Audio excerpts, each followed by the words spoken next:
কদম চৌধুৰী মোক চিনি পাইছনে নাই? মই আৰু এতিয়া সেই বিপাকৰ কাকতি নহয়, মাৰ্ডাৰ কিডনেপ এইবোৰ যিখন জগতত তলে তাত মোৰ চিনাকি মাত্ৰ এটাই,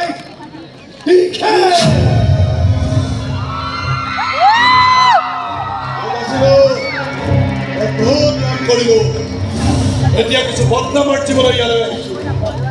তোৰ গাড়ীতে বোমা ফিটিং কৰি থৈছিলো, অথচ তই গমেই নাপালি।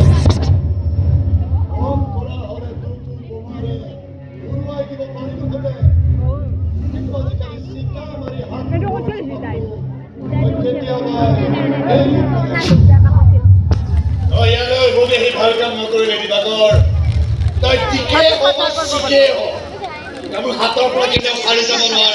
এবাৰ হাতখন মেলি চাচোন, দুখন হাতৰ কামটা জীৱন এখন হাতেৰে কৰিব লাগিব। তোৰ তলতে কাম কৰা এটা ঠিকাদাৰে মোক ইয়াৰে মাতি আনিছে, গতিকে এতিয়া সি তোৰ সন্মুখত এটা চেলেঞ্জ হৈ থৈ দিব। আৰু তাৰ ওপৰত আছে মিনিষ্টাৰৰ আশীৰ্বাদ আৰু লগত আছে মোৰ দাদাগিৰি।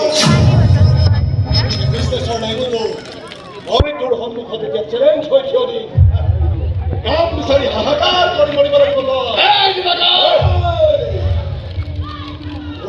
ভাইৰে মৰাৰ আগতে মোক খাবলৈ নোপোৱা বুলি গালি পাৰিছিল, এতিয়া তোক খাবলৈ নোপোৱা কৰি কাম দিবলৈ বাধ্য কৰিম নাই।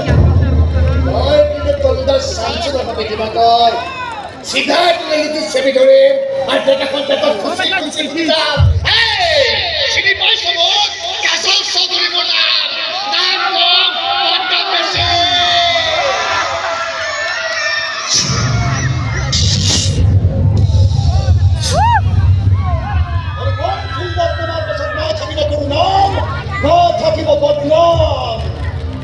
গোটেই জীৱন ল'ব লাগিব তই কেৱল